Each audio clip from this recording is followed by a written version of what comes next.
ये programme structure से related छठवां वीडियो है जिसमें हम बात करेंगे प्रिंट एफ फंक्शन के बारे में और दो प्रोग्राम के बारे में। चलिए देखते हैं सबसे पहले प्रिंट एफ फंक्शन के बारे में कुछ फैक्ट्स। जब हम प्रिंट एफ का यूज करते हैं, प्रिंट एफ का यूज किस लिए किया जाता है? किसी को प्रिंट करने के लिए। प्रिंट एफ फंक्शन के अंदर क्या होता है? एक स्ट्रिंग होता है, जो स्ट्रिंग में लिखा होता है वही प्रिंट होता है। अगर स्ट्रिंग क्या होता है? स्ट्रिंग होता है कलेक्शन ऑफ कैरेक्टर। स्ट्रिंग और कैरेक्टर में क्या डिफरेंस होता है? जो कैरेक्टर होता है वो सिंगल कोट्स के अंदर लिखा होता है और जो स्ट्रिंग होता है वो डबल कोट्स के अंदर लिखा होता है। इससे ही हमें सी में पहचान मिलती है कि कौन सा स्ट्रिंग है और कौन सा कैरेक्टर है। अब क्या है कि अगर मान लीजिए इस एग्जांपल से समझते हैं कि जैसे हमारे पास कोई इंटीजर x हम एक वेरिएबल डिक्लेयर किए हैं और इनिशियलाइज भी कर दिए हैं, x की वैल्यू 5। अगर हमें ये प्रिंट या फंक्शन लगाते हैं द वैल्यू ऑफ x, अब देखिए ये जो प्रिंट या फंक्शन है ये डबल कोट्स के अंदर जितना है उतना प्रिंट हो जाएगा। डबल कोट्स के अंदर क्या लिखा है? द वैल्यू इज x लिखा है। तो प्रिंट आउट में क्या मिलेगा? प्रिंट आउट में हमें मिलेगा द वैल्यू इज x। और हमको मान लो ये प्रिंट करवाना है तो द वैल्यू इज 5, तो ये नहीं प्रिंट होगा। क्यों नहीं प्रिंट होगा? क्योंकि जो स्ट्रिंग होता है, जो प्रिंट ये फंक्शन के अंदर जो स्ट्रिंग लिखा होता है वही प्रिंट होगा। अगर मान लो हमें x की जगह पे 5 प्रिंट करवाना था, मतलब ये वाली वैल्यू प्रिंट करवाना था, तो हमें क्या फॉर्मेट स्पेसिफायर लगाना चाहिए। जैसे ये इंटीजर टाइप का है तो ये इंटीजर वैल्यू प्रिंट करने के लिए हमें इंटीजर का फॉर्मेट स्पेसिफायर लगाना चाहिए था, जो कि क्या होता है इंटीजर के केस में? फॉर्मेट स्पेसिफायर %d होता है। अगर हम बात करें कि जैसे हमें मान लीजिए हमें इंटीजर प्रिंट करवाना है तो %d लगाते हैं। फ्लोट प्रिंट करवाना है तो %f लगाते हैं। लॉन्ग प्रिंट करना है तो %lf लगाते हैं। कैरेक्टर प्रिंट करना है तो %c लगाते हैं और स्ट्रिंग प्रिंट करना है तो %s लगाते हैं। इसको क्या बोलते हैं? फॉर्मेट स्पेसिफायर बोलते हैं। अब देखिए मान लीजिए कि हम एक वेरिएबल में x वेरिएबल बनाए हैं और जिसमें 7 वैल्यू इनिशियलाइज किए हैं और एक फ्लोट डिक्लेयर किए हैं y जिसमें वैल्यू इस समय 3.1 है। तो अगर अब हमें देखिए ये प्रिंट या फंक्शन लगाते हैं तो क्या प्रिंट होगा? जो स्ट्रिंग में लिखा है, स्ट्रिंग का मतलब डबल कोट्स के अंदर जो इतने के अंदर लिखा है वो प्रिंट होगा। तो x इक्वल इतना प्रिंट होगा। %d क्या है? फॉर्मेट स्पेसिफायर है इंटीजर के लिए, तो इंटीजर की वैल्यू कहाँ से मिलेगी? हमें x से मिलेगी, जो कामा के बाद पहला कैरेक्टर लिखा है या पहला वेरिएबल लिखा है वहां से मिलेगा। तो x में क्या है? 7 है, तो ये प्रिंट होगा x इक्वल 7। फिर क्या प्रिंट होगा? कामा y इक्वल 3.1। तो x इक्वल 7 कामा y इक्वल 3.1। और जो होता है क्या परसेंट फ्लोट क्या होता है? फ्लोट अगर हमारा 16 बिट कंपाइलर है तो 16 बिट के अकॉर्डिंग वो फ्लोट कितने लेंथ का लेगा? 8 बाइट का लेता है, सॉरी 4 बाइट का लेता है। 4 बाइट कहने का मतलब टोटल 8 बिट में ये प्रिंट होता है। अगर मान लीजिए हमको सिर्फ 3.10 प्रिंट करना था, बाकी ये 4 जीरो को नहीं प्रिंट करना था, तो क्या करेंगे? देखिए तब हमें क्या करना पड़ेगा? फॉर्मेटिंग करना पड़ेगा स्पेसिंग का। डेसिमल के बाद का हमें फॉर्मेटिंग करना पड़ेगा, मतलब सेट करना पड़ेगा अपने हिसाब से। देखिए किस तरीके से हम करते हैं।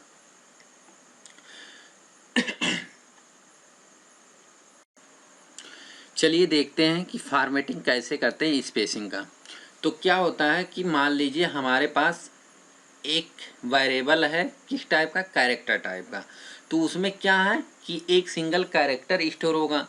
कैरेक्टर शो करने के लिए सिंगल कोट्स के अंदर लिखते हैं और प्रिंट एफ लगा। प्रिंट एफ के बाद %c लिखा है।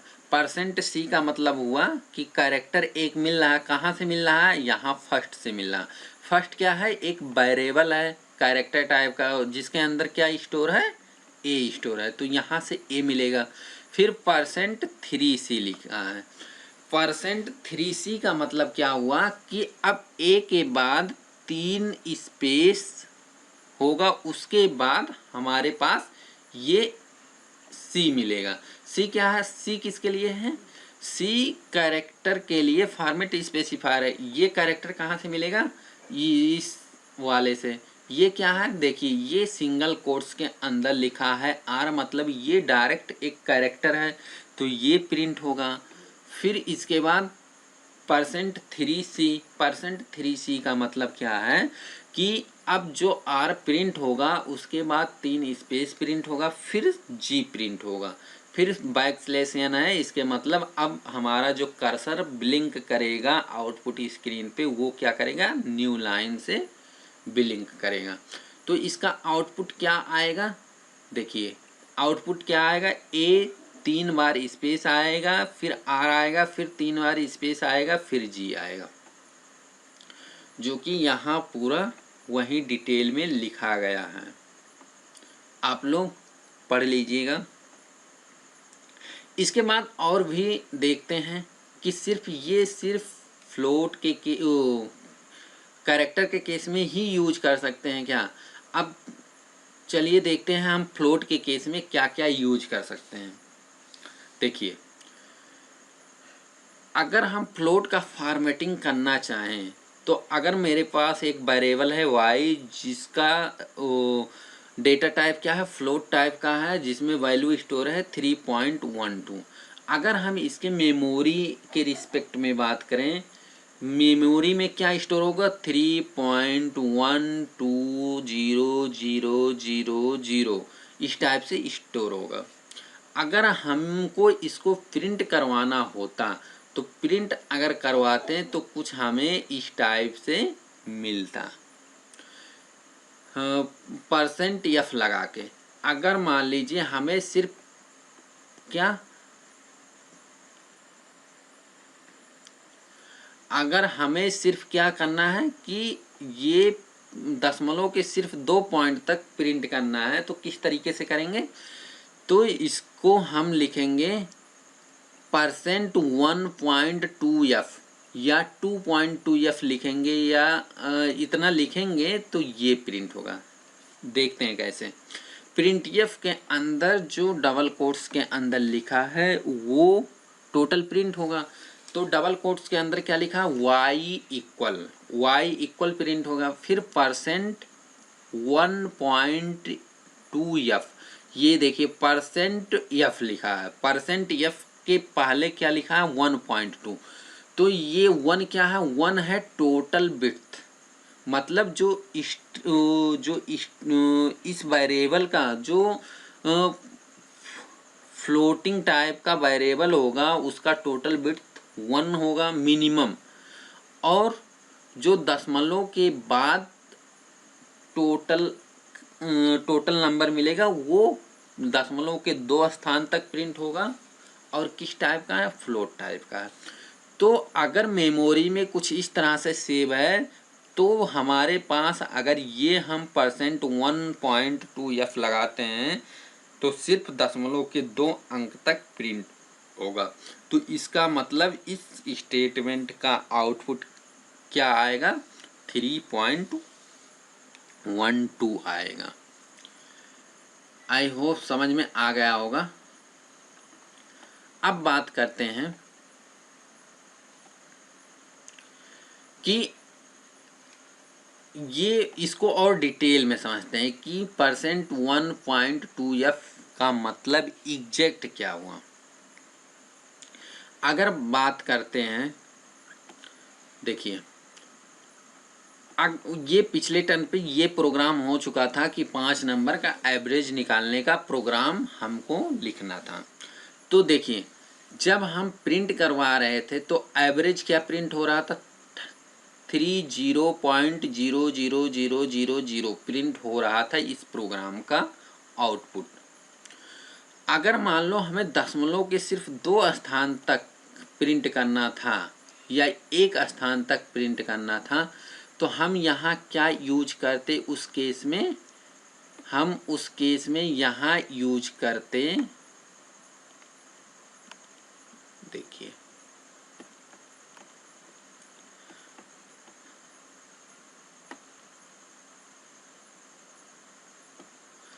हम क्या यूज करते हैं, परसेंट कितने स्थान तक करना था, 1.2 F अगर हम लगा दें तो क्या होगा, दशमलव के 2 स्थान तक की वैल्यू प्रिंट हो जाती। इसको हम यहाँ सेट नहीं कर पा रहे हैं, इसका मतलब समझ लीजिए कि ये बराबर के बाद लिखा गया है। तो इससे क्या हमारा आउटपुट आता इस प्रोग्राम का, सिर्फ और सिर्फ 30.2 बार 0 आता। भले मेमोरी में क्या सेव है, कुछ इतना सेव है, लेकिन इसका आउटपुट क्या आता, 30.00 आता। अब देख लेते हैं कि ये लिखा क्या है। इसका अगर हम जनरल फार्मूला लिखें तो क्या लिखा है, परसेंट W.PF। देखिए हम इसको क्या कह रहे हैं कि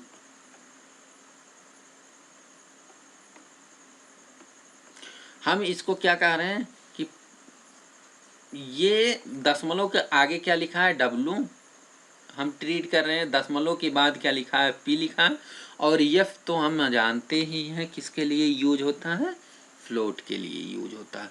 तो W का मतलब क्या हुआ, minimum width of total value, मतलब जो दशमलव का वैल्यू टोटल है कितना मिनिमम विड्थ है।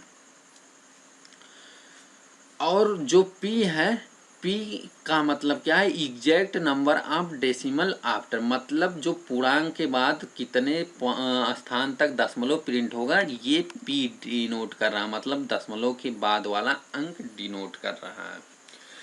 अगर मान लो कि हम यहाँ क्या लिखते हैं, अगर हम यहाँ क्या लिख दें कि 5.2F लिख दें, 5.2F, तब हमारा आउटपुट क्या आएगा, इसको देखते हैं।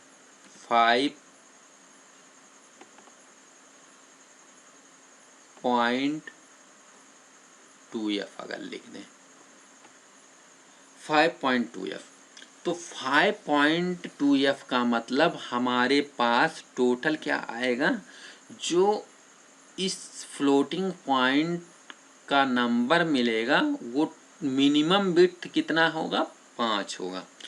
अब देखिए यहाँ सिर्फ कितना, 5, 1 2 3 4 5 ये मिल रहा है, ये सही है, 30.00 आएगा। अगर मान लीजिए हम यहाँ 8 लिख दें, 8 लिख दें, तो अगर हम 8 लिख रहे हैं तो अब क्या, जो हमारा फ्लोटिंग पॉइंट नंबर है वो टोटल कितने लेंथ का होगा, 8 नंबर होना चाहिए। देखिए अब यहाँ क्या आउटपुट आ रहा है, 5 डिजिट में आ रहा है, जबकि हमें 8 डिजिट में आना था। तो क्या होगा इस केस में कि जो 30.00 है वो कहाँ प्रिंट होगा, देखिए टोटल 8 डिजिट करने के लिए हम मतलब आउटपुट में क्या आएगा, आउटपुट में कुछ इस टाइप से आएगा। देखिए एक स्पेस 2 स्पेस 3 स्पेस फिर 3 स्पेस के बाद 30.00 इतना आएगा। देखिए कैसे ये कितने अंक का है, 5 अंक का है टोटल, और आगे 3 स्पेस लगा है, मतलब टोटल 8 डिजिट का हो गया है नंबर। और 0.2f का मतलब क्या है कि दशमलव के बाद 2 डिजिट तक, 2 स्थान तक दशमलव की वैल्यू रहेगी। टोटल मिला के हमारे पास 8 डिजिट में ये टोटल नंबर आया। समझ में आ चुका होगा। अगर 1.2 लगा रहे थे 1.2 तो ये मिनिमम है। इस केस में मिनिमम 1.2 तो आ नहीं सकता, इसलिए टोटल हम कंसीडर नहीं कर रहे थे। अगर लेंथ एक्सीड हो रही थी तो क्या हम स्पेस ऐड करते हैं। तो हमें लगता है कि पूरा समझ में आ चुका होगा कि कैसे हम फ्लोटिंग पॉइंट का हम फॉर्मेटिंग कैसे करते हैं और कैरेक्टर का फॉर्मेटिंग कैसे करते हैं। तो अब हम देखते हैं कि कुछ मैथमेटिकल एक्सप्रेशन के प्रोग्राम देखते हैं। चलिए शुरू करते हैं। चलिए देखते हैं कि जो मैथमेटिकल एक्सप्रेशन कैसे हमें प्रिंट करना है, तो किस प्रकार से हम प्रोग्राम लिखेंगे। तो ये पहला जो लाइन लिखा गया है प्रोग्राम का, ये तो समझ में आ रहा होगा। क्या हम इंक्लूड किए हैं, एक हेडर फाइल इंक्लूड किए हैं जिसका नाम, हेडर फाइल का नाम studio.h है। कुछ लोग समझ रहे हैं कि हेडर फाइल इंक्लूड studio.h है। ऐसा नहीं है। इंक्लूड क्या है, प्री प्रोसेसर है। इसके बारे में हम क्लास लेंगे, प्री प्रोसेसर क्या होता है। तो सिर्फ ये हेडर फाइल का नाम क्या है, studio.h है। इसके बाद क्या है दूसरा लाइन, इंट मेन क्या है, एक यूजर डिफाइन फंक्शन है। कुछ लोग, एक दिन हम QTV पूछे थे मेन फंक्शन के बारे में, तो कुछ लोग बता रहे थे कि ये प्री डिफाइन फंक्शन है। मेन क्या होता है, यूजर डिफाइन फंक्शन होता है। जो मेन है इसके पहले क्या लिखा है, इंट लिखा है। मतलब जो मेन फंक्शन रिटर्न कर रहा है वो किस टाइप की वैल्यू को रिटर्न कर रहा है, एक इंटीजर वैल्यू को रिटर्न कर रहा है। अगर इंटीजर वैल्यू को रिटर्न कर रहा है तो सबसे लास्ट में हमें क्या रिटर्न लगाना पड़ेगा, इस बारे में हम बात पहले भी कर चुके हैं। एक वेरिएबल इंटीजर टाइप का डिक्लेयर किए हैं जिसको वेरिएबल का नाम ए है और 25 उसकी वैल्यू है। और एक दूसरा वेरिएबल है इंटीजर टाइप का जिसका नाम बी है और उसमें वैल्यू 2 है। फिर 3 और इंटीजर डिक्लेयर किए हैं। अगर हम इंटीजर वैल्यू डिक्लेयर कर रहे हैं प्रोग्राम में, तो मेमोरी के रिस्पेक्ट में अगर समझें, अगर हम मेमोरी के रिस्पेक्ट में समझें तो क्या होगा कि मान लो ये कंप्यूटर की मेमोरी है, इतनी बड़ी सी मेमोरी है कंप्यूटर की। अगर इतना बड़ा मेमोरी है तो जो वेरिएबल होता है, वेरिएबल क्या होता है कि अगर हम सी कंपाइलर के रिस्पेक्ट में बात करें तो वेरिएबल का काम क्या है, स्टोरेज के लिए, कि मेमोरी में उतना स्थान घेरें जो उस वेरिएबल की वैल्यू को स्टोर कर सके। जो इंटीजर टाइप का डाटा टाइप होता है, जो इंटीजर टाइप का वेरिएबल होता है, वो कितने बाइट स्थान ऑक्युपाई करता है, 2 बाइट स्थान ऑक्युपाई करता है। लेकिन ये डिफरेंट कंपाइलर के ऊपर वैरी होता रहता है। किसी में 4 बाइट भी करता है, किसी में 2 बाइट, तो अधिकतर केस में 2 बाइट करता है। तो हम बात करेंगे कि अगर हम ये इंटीजर है ए, तो मेमोरी में कितना 2 बाइट का एक ऐसे स्थान ऑक्युपाई करेगा। मान लो इसका नाम क्या है, हम पहले थोड़ा सा फिगर बना लेते हैं इसके अकॉर्डिंग, तब समझाते हैं टोटल।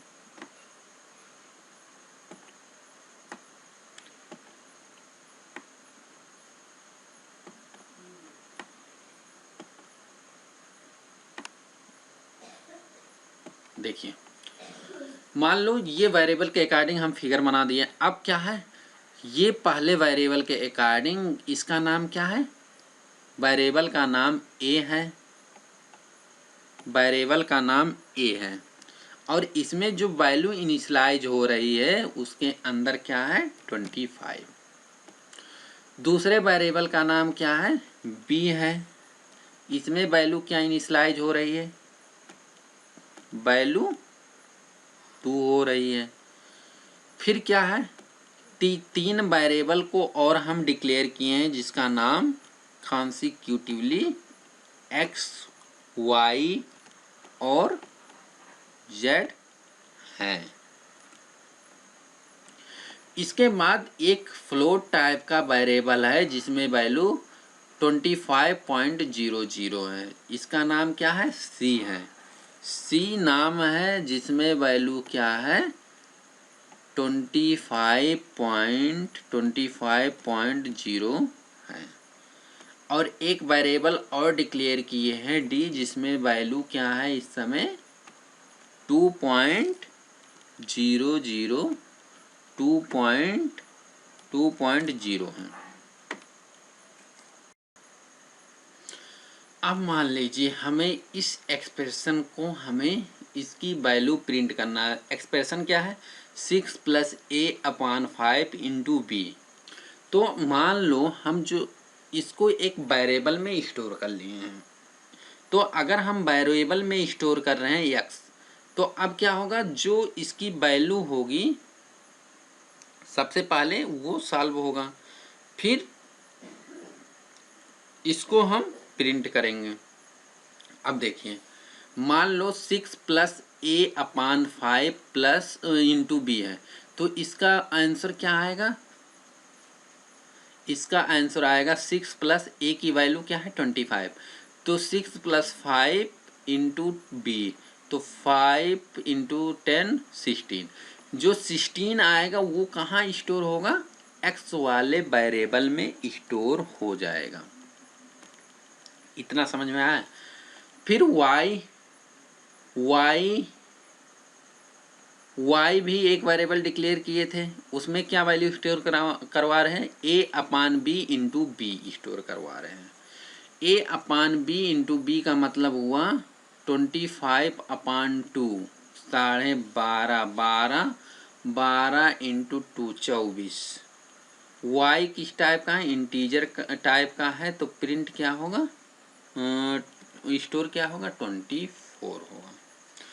अगर हमको इसको प्रिंट करवाना है तो अब हम क्या करेंगे कि जो प्रिंट या फंक्शन का यूज करेंगे। प्रिंट या फंक्शन में स्ट्रिंग में जो लिखा है वो क्या होगा प्रिंट होगा।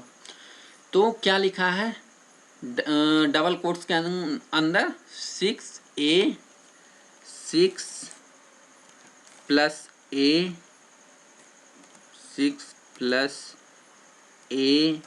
a/5 × b, इतना लिखा है /5 × b इक्वल, इतना लिखा है। इसके बाद %d लिखा है। %d का मतलब ये किसके लिए, इंटीजर के लिए फॉर्मेट स्पेसिफायर है जिसकी वैल्यू कहाँ से आ रही है x से आ रही है। x में क्या स्टोर है 16 स्टोर है, तो इतना आउटपुट होगा। फिर इसके बाद \n लगा है, मतलब इसका रिजल्ट मतलब कर्सर अब कहाँ जाएगा अगले लाइन पे चला जाएगा। अगले लाइन पे जाने के बाद फिर प्रिंट या फंक्शन लगा है। फिर ये डबल कोट्स के अंदर क्या लिखा है a/b × v इक्वल, फिर इसके बाद %d का मतलब क्या होता है इंटीजर के लिए फॉर्मेट स्पेसिफायर होता है। %d का मतलब की वैल्यू कहाँ से आएगी y से आएगी। y में क्या स्टोर है इस समय मेमोरी में 24 स्टोर है। इसके बाद \n लिखा है, मतलब कर्सर कहाँ चला जाएगा अगले लाइन पे चला जाएगा। समझ में आ गया होगा। हमें लगता है कि ये पूरा आप लोग समझ में आ गया होगा कि आउटपुट में क्या मिलेगा। अब बात करते हैं कि अगर हम ऐसे प्रोग्राम लिखेंगे तो मेमोरी क्या होगा कि ज़्यादा ऑक्यूपाई हो रहा है। मेमोरी क्या हो रहा है, ज़्यादा स्पेस ले रहा है। क्यों? क्योंकि देखिए यहाँ ये इंटीजर है तो 2 बाइट, ये इंटीजर है 2 बाइट, ये फ्लोट है 4 बाइट, ये फ्लोट है 4 बाइट, ये इंटीजर है 2 बाइट, ये इंटीजर है 2 बाइट। जेड का कोई काम नहीं है तो हम इसको यहाँ से इग्नोर भी कर देते हैं। मतलब कितना, 2 2 4 2 6 2 8 और 8 16 बाइट टोटल मेमोरी में स्थान घेर रहा है। अगर हम इसको दूसरे तरीके से प्रोग्राम करें तो सिर्फ और सिर्फ हमारे पास कितने बाइट में काम चल जाता, 4 4 8 2 10 2 12 बाइट में। मतलब 4 बाइट की मेमोरी हम बचत कर पाते हैं। चलिए देखते हैं वो किस तरीके से हम प्रोग्राम करेंगे। वो कुछ इस तरीके से हम करेंगे। क्या है, वही सेम प्रोग्राम कि हमारे पास 4 वेरिएबल है ए बी सी डी। देखिए इस प्रोग्राम में भी क्या था, A B C D. A B integer type का था और सी डी फ्लोट टाइप का था। ए बी इंटीजर टाइप का है, सी डी फ्लोट टाइप का है। तो अगर हम मेमोरी की रिस्पेक्ट में बात करें तो मेमोरी मान लो कंप्यूटर के स्टोरेज में इतनी है। अगर मेमोरी की बात कर रहे हैं तो मतलब क्या है कि प्राइमरी मेमोरी की बात हो रही, रैम की बात हो रही। अगर रैम की बात हो रही है तो ये मान लो ए के लिए है, ये बी के लिए है और ये सी के लिए है और ये डी के लिए है। ये में क्या स्टोर है इस समय, 25 स्टोर है। फिर बी यहाँ, फिर सी, फिर डी। ए में क्या स्टोर है, 25, बी में 2, सी में 25.0 और डी में क्या स्टोर है, 2.0 स्टोर है। अगर हम वही एक्सप्रेशन की वैल्यू प्रिंट करना चाहते हैं, अगर हम वही एक्सप्रेशन की वैल्यू प्रिंट करना चाह रहे हैं तो अब हमारा प्रिंट एफ स्टेटमेंट कुछ इस टाइप से लिखेंगे। प्रिंट एफ डबल कोट्स के अंदर क्या लिखा है, 6 + a/5 × b। मतलब अगर प्रिंट एफ के अंदर डबल कोट्स के अंदर लिखा गया है तो वो प्रिंट होगा। तो क्या प्रिंट होगा, 6 +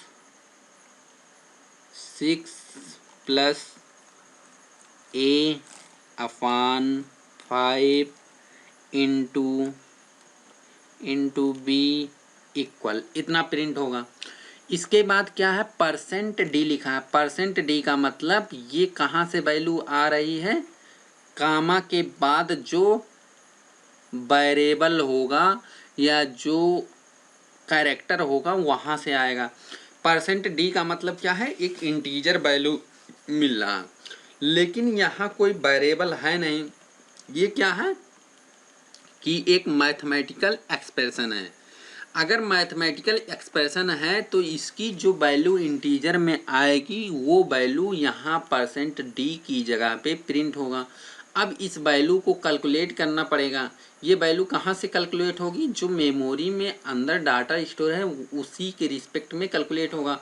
क्या है कि 6 + a का मतलब 25 अपान 5 का मतलब 5 हुआ, 25/5 का मतलब 5 इंटू बी है, बी में क्या है 2 है, तो 5 इंटू 2 मतलब 10, 10 + 6 मतलब 16। तो यहाँ जो वैल्यू अब प्रिंट होगा क्या होगा, 16 प्रिंट होगा। देखिए सेम यही एक्सप्रेशन को हम एक अलग वेरिएबल में स्टोर करवा के प्रिंट करवा रहे थे तो हमारे पास 4 बाइट ज़्यादा स्थान ऑक्युपाई कर रहा था, जबकि सेम आउटपुट मिल रहा था। तो इससे क्या हम देख रहे हैं कि मेमोरी की बचत ऐसे हम करेंगे। तो सिंपल सा हम ये समझाने की कोशिश कर रहे थे कि जो कामा के बाद लिखा गया है ये मत समझिए कि सिर्फ हम वेरिएबल का यूज कर सकते हैं, कोई भी अंक हम यूज कर सकते हैं। इंटीजर, कैरेक्टर, फ्लोट, वेरिएबल, जितना मतलब कांस्टेंट वैल्यू, वेरिएबल वैल्यू जो हम चाहें वो यूज करेंगे। सिर्फ और सिर्फ %d का मतलब क्या है कि इसकी जगह पे एक इंटीजर वैल्यू आएगा। इंटीजर वैल्यू कहाँ से आएगा? यहाँ से आएगा। अगर यहाँ वेरिएबल लिखा होता तो वेरिएबल के अंदर जो स्टोर होता वो वैल्यू प्रिंट होगा। अगर ये कोई कांस्टेंट लिखा है तो मतलब वो सेम प्रिंट हो जाएगा। अगर कोई मैथमेटिकल एक्सप्रेशन लिखा गया है तो इसके कैलकुलेट करने के बाद जो वैल्यू आएगी वो प्रिंट होगा। तो हमें उम्मीद है कि ये दोनों प्रोग्राम मतलब ये प्रोग्राम मैथमेटिकल एक्सप्रेशन वाला समझ में पूरा आ चुका होगा।